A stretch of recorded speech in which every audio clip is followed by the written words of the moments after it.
जय हिंद, नमस्कार। मैं अमर जैदी स्वागत करती हूँ आप सबका एक बार फिर से हमारे आज के कार्यक्रम में। दोस्तों, आज हम बात करने वाले हैं एक ऐसे टॉपिक पर जो सिर्फ इकोनॉमी तक सीमित नहीं है, बल्कि इंडिया की ग्लोबल इकोनॉमिक इन्फ्लुएंस और जियोपॉलिटिकल स्टैंडिंग है, उसको भी डिफाइन करेगा। इंडिया की सेंट्रल बैंक और आरबीआई ने एक बोल्ड स्टेप लिया है। रूपी को इंटरनेशनल करेंसी बनाने के लिए नए मेजर्स अनाउंस किए हैं।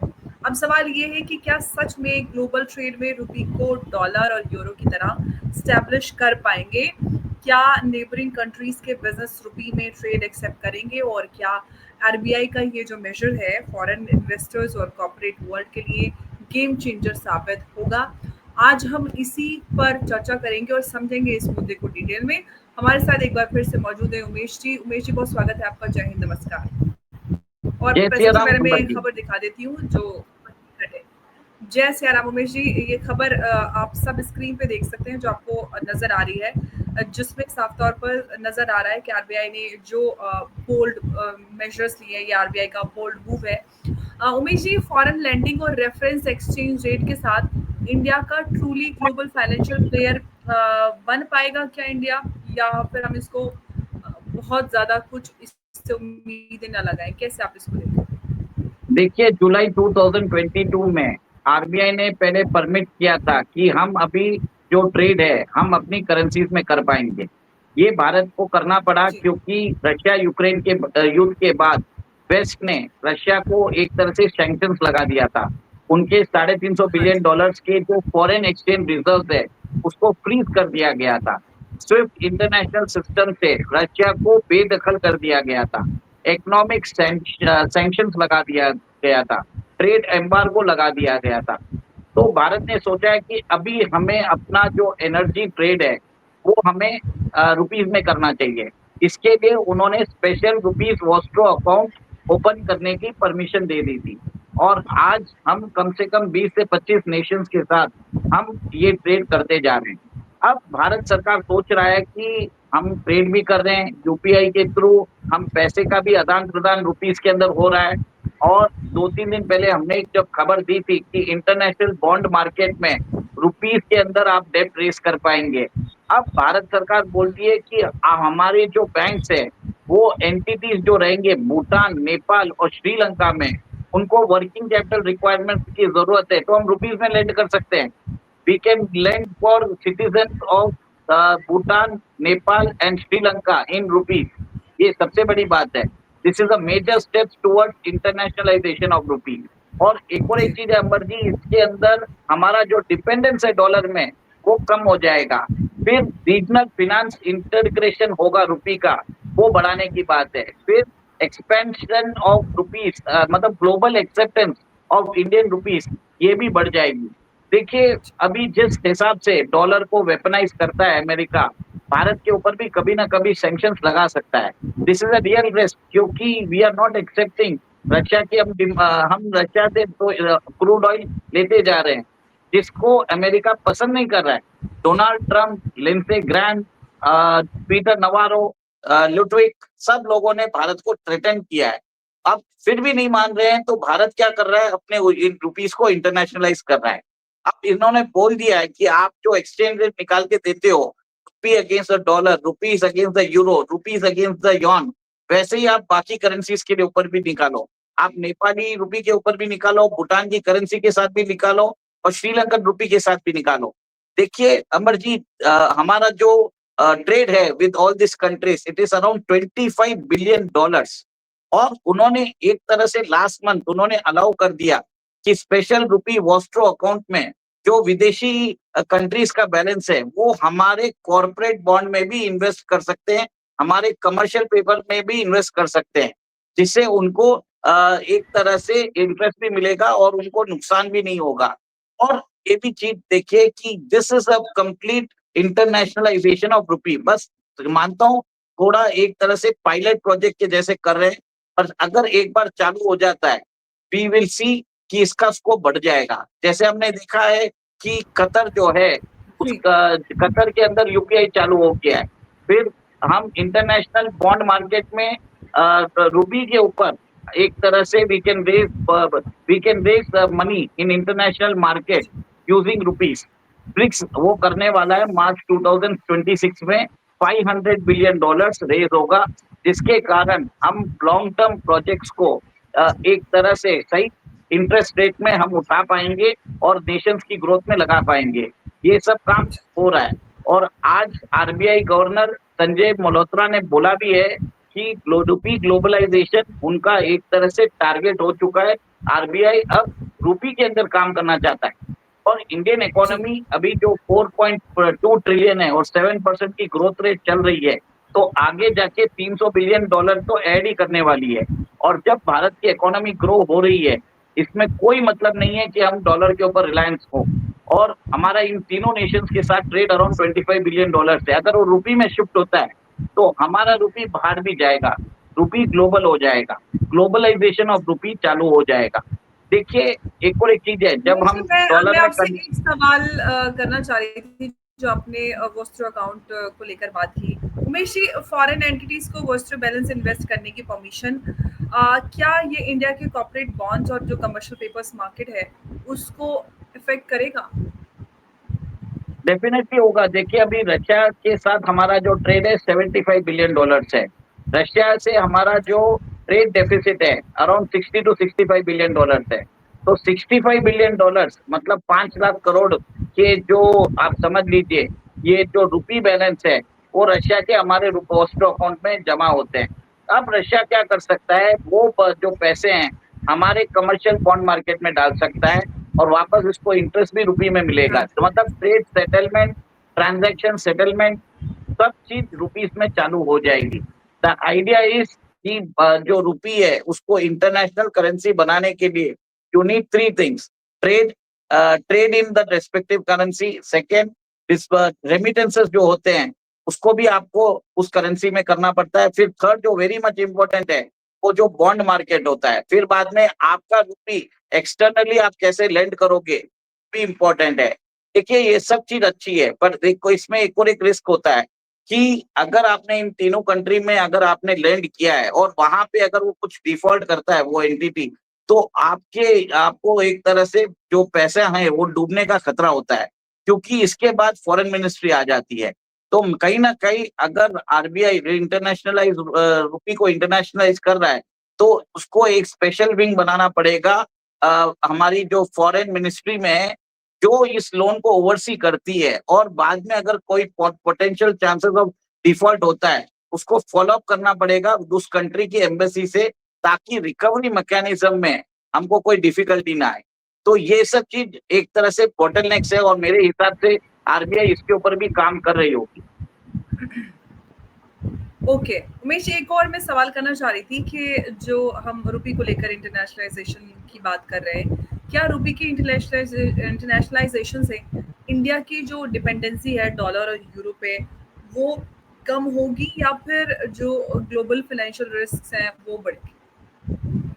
देखिए, हमारा रुपी में अगर हम ट्रेड करेंगे तो रशिया से हम अगर हमने अभी रशिया के साथ ट्रेड कर रहे हैं $75 बिलियन का, तो कंप्लीटली रुपी और रूबल में कर रहे हैं। मतलब हम डॉलर को यूज ही नहीं कर रहे हैं, हमने एक अकाउंट बना दिया, पूल अकाउंट, पैसा सब उसके अंदर ही रहता है। अगर आप ज्यादा इंपोर्ट करेंगे तो हमारा पैसा रूबल में रहेगा, अगर वो हमसे ज्यादा इंपोर्ट कर रहे हैं तो उनका पैसा हमारे रुपी में रहेगा। तो वैसा सिस्टम है, इसमें कोई कन्वर्शन चार्जेस नहीं रहता है। अब रशिया के पैसे इधर पड़े हैं, 5 लाख करोड़ कोई छोटी मोटी अकाउंट नहीं रहती है, अमाउंट नहीं रहती है। उसको उन्होंने अलाउ कर दिया है कि आप हमारे बॉन्ड मार्केट में इन्वेस्ट करिए, उसका जो इंटरेस्ट आएगा वो भी रुपीस में पेमेंट किया जाएगा। तो रशिया को जब रिटर्न्स मिलेगा और देखेगा उसका इन्वेस्टमेंट सही चल रहा है, तो भी आगे जाके रुपी का एक तरीके से यूज होगा। सेकेंड, आप ये भी देख लीजिए, कतर के साथ हमने चालू कर दिया है, और अभी रशिया के अंदर जो टूरिस्ट आएंगे भारत के अंदर, उनके लिए भी हमने एक फैसिलिटी चालू कर दिया कि वो अगर रशियन टूरिस्ट इधर आते हैं और केवाईसी करवा लेते हैं, तो वो उनको एक तरह से पहले अकाउंट मिल जाएगा और वहां पे वो सीधा मतलब भारत में क्यूआर कोड के थ्रू कहीं भी जा सकते हैं और वहां पे वो खर्चा कर सकते हैं। तो एक तरह से भारत जो है क्रॉस बॉर्डर जो सेटलमेंट है, करेंसी सेटलमेंट, ट्रेड सेटलमेंट के लिए मैकेनिज्म बना रहा है, सिस्टम्स बना रहा है, अपना डिजिटल पब्लिक इंफ्रास्ट्रक्चर है उसको अपग्रेड कर रहा है। और यही काम आरबीआई चाहता है कि अब रुपी ग्लोबल हो जाए, रुपी को ज्यादा यूटिलाइज करने की कोशिश कोशिश की जा रही है। और डॉलर जो है उसको एक तरह से अमेरिका वेपनाइज कर सकता है कभी भी, क्योंकि डोनाल्ड ट्रंप जो है वो अनप्रेडिक्टेबल है। We can not be sure what he will be doing, he can do anything at any point of time. और इसके लिए सारे central banks around the globe अभी अपनी जो यूएस ट्रेजरी होल्डिंग्स है कम करते जा रहे हैं और वो गोल्ड लेते हुए जा रहे हैं। और आप अब ऐसा है कि आज की डेट में यूएस के अंदर बताया जाता है कि वहां पे शटडाउन है।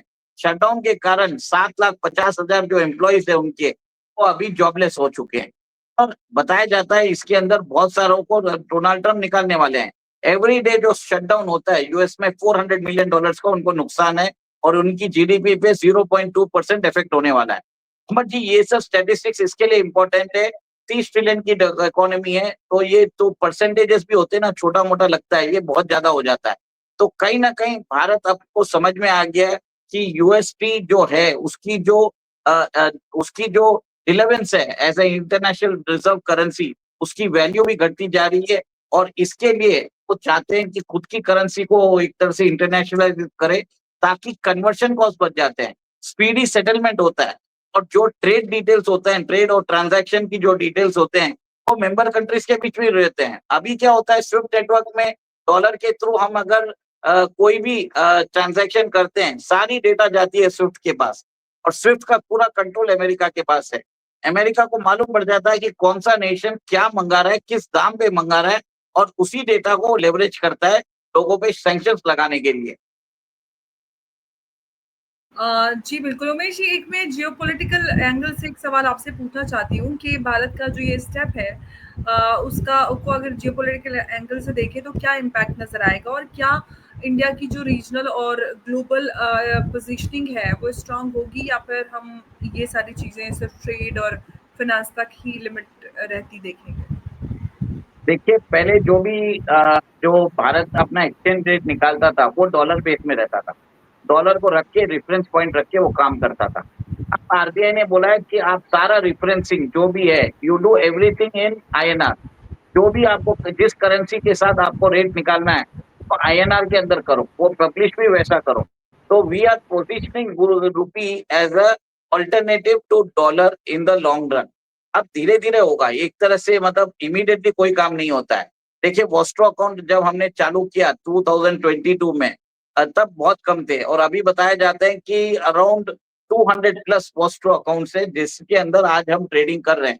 और तो 1-2 महीने पहले आरबीआई ने जो प्रोसीजर था वॉस्ट्रो अकाउंट्स ओपन करने के लिए, पहले आरबीआई की परमिशन लेना जरूरी होता था, उसको भी हटा दिया है। अब 24 आवर्स में वॉस्ट्रो अकाउंट खुलते हैं।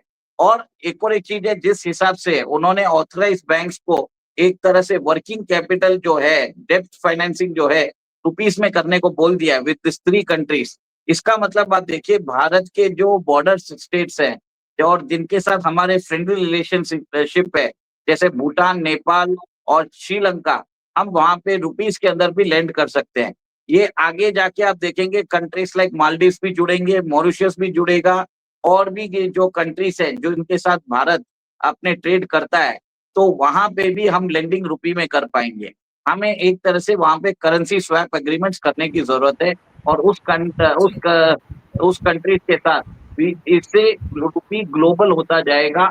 और डॉलर की जो डिपेंडेंस है, डॉलर की जो हीजेमनी है, डॉलर की एक्सेप्शनलिज्म है, सब कम होता जाएगा। जी। उमेश जी, अब हम आरबीआई के इन मेजर्स को अगर देखें तो क्या ये जो हैं, ये छोटे और जो मीडियम बिज़नेसेस हैं, उनके लिए फ्रेंडली होंगे, या फिर जो लार्ज कॉर्पोरेट फाइनेंशियल इंस्टीट्यूशंस हैं, उनका भी इसमें कुछ उनको एडवांटेज मिलने वाला है? देखिए, अगर कोई इंडियन एंटिटी है, वो एक्सपोर्ट करना चाहता है रुपी में, उसको स्पेशल वॉस्टो रुपी अकाउंट ओपन करना है। ठीक है, उस कंट्री के साथ जहाँ पे, अगर वो कंट्री भारत के साथ अपनी लोकल करेंसी में ट्रेड करने को तैयार है, तो जनरली क्या होता है, आपको डॉलर खरीदना पड़ता है। डॉलर के लिए आपको कन्वर्शन चार्ज लगते हैं। ठीक है, तो हर जगह आपको वो चीज नहीं बढ़ेगी। इसमें क्या होगा, दोनों जगह को फायदा होगा। जो आपसे खरीद भी रहा है उसको भी फायदा होगा, आपका भी फायदा होगा। दोनों को ट्रांजैक्शन चार्ज, कन्वर्शन चार्ज देने की जरूरत नहीं पड़ेगी। तो इस तरह से मेरा मानना है कि एसएमईज को भी फायदा बहुत ज्यादा होगा। कॉर्पोरेट्स को तो होना ही है, क्योंकि कॉर्पोरेट्स भी बल्क में बाइंग करते हैं, उनकी भी बॉटम लाइन इंप्रूव होगी। जी, बिल्कुल। उमेश जी, अगर इस ओवरऑल पूरे हम मेजर्स की बात करें, जो आरबीआई और सेंट्रल बैंक की हम आज बात कर रहे हैं, अगर लॉन्ग टर्म इनकी स्टैंडिंग देखें तो कितना इफ़ेक्टिव आपको नज़र आता है? देखिए लॉन्ग टर्म में तो बढ़ेगा, रुपी का जो यूसेज है वो बढ़ता ही जाएगा, क्योंकि ग्लोबल कंपनी भारत के अंदर आ रही है। हमारी जो मैन फोर्स है, वर्क फोर्स है, उसको भी अब लोग बाहर बुला रहे हैं। जैसे जापान बुला रहा है 50,000 लोगों को, ताइवान बुला रहा है 1 लाख लोगों को, फिर इसराइल बुला रहा है 1 लाख लोगों को, रशिया ने बोल दिया हमको 1 मिलियन चाहिए। तो इतने सारे लोग अगर बाहर जाएंगे तो कहीं ना कहीं they will like to have a system of settlement, जिसमें रुपी के और रूबल के अंदर हो सके, या रुपी उस रिस्पेक्टिव करेंसी में हो सके।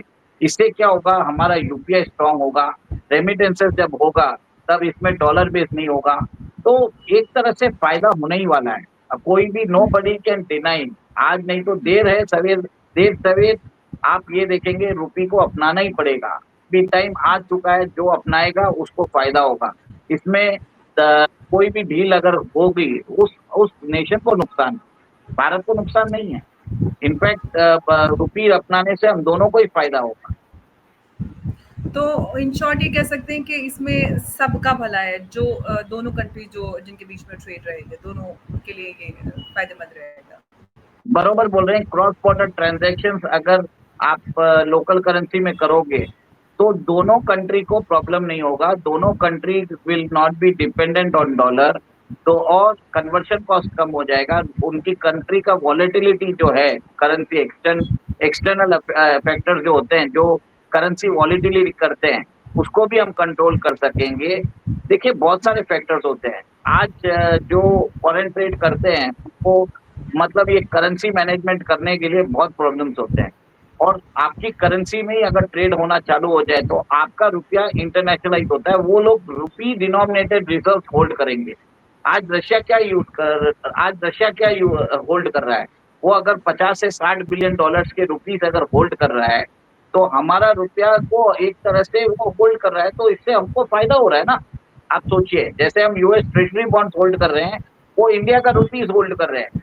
तो एक तरह से यहाँ पे बॉन्ड मार्केट भी बढ़ेगा, मनी मार्केट इंस्ट्रूमेंट्स में भी बहुत एक तरह से डीपन होगा। और अब इंटरनेशनली कमर्शियल पेपर भी आप रुपीस में लेंड कर रहे हो, तो ये सब चीज बताता है कि हम एक तरह से de Americanization of financial system, de dollarization in cross border trade को प्रोत्साहन दे रहे हैं, by replacing it with globalization of rupee, internationalization of rupee.